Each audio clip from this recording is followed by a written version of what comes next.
On the 12th of November 2014, the world watched as the Rosetta mission team attempted something breathtakingly audacious.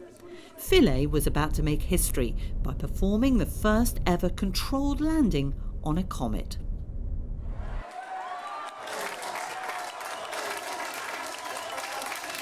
The lander sent back the first ever images from the surface of a comet and undertook 60 hours of science.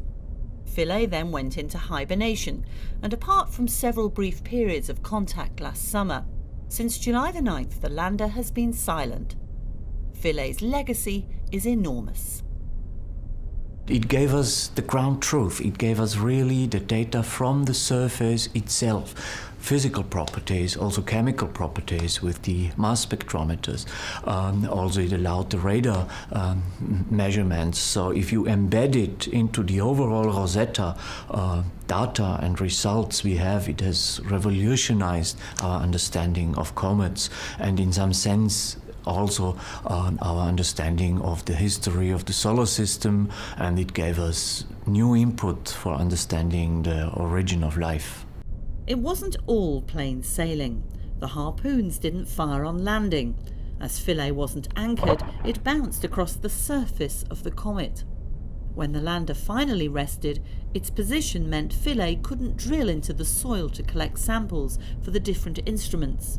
Instead, they went into sniffing mode, analysing the gases surrounding the comet and from scattered dust grains. 80% of its planned science was completed, with measurements from multiple landings across several locations providing unexpected benefits. This kind of investigation, comparing measurements in particular of the magnetic field of the nucleus and of the tensile strength of the surface, would not have been possible if Philae would have conducted its operation exactly as planned. So in a sense, this rebound was an opportunity for investigation that were not, which we had not even thought about.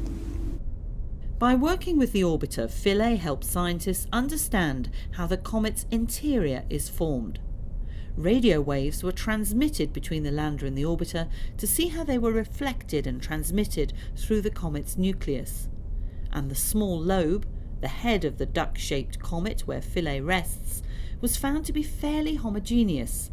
This sort of information, especially knowing how hard the surface is crucial for any future missions which may involve a sample return.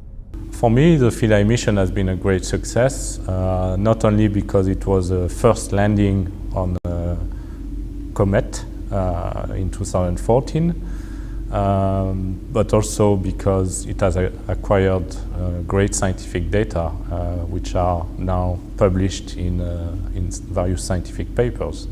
So the success of Philae is already there, and it will be for posterity. Philae has always been the cherry on the cake in this mission. The main aim was to map and monitor the changes of a comet as it approached the Sun, reached its closest point and greatest activity at perihelion, and then follow the comet as it moves away from the Sun, including flying through the comet's tails. This crucial work is being done by the orbiter. But even children have been captivated by the lander through the cartoon activities of a tiny robot on a small comet far away from home.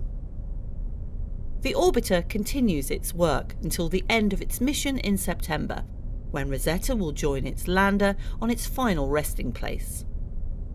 The plan is to send the orbiter directly onto the comet, with its instruments collecting the last pieces of scientific data from Comet 67P Churyumov Gerasimenko.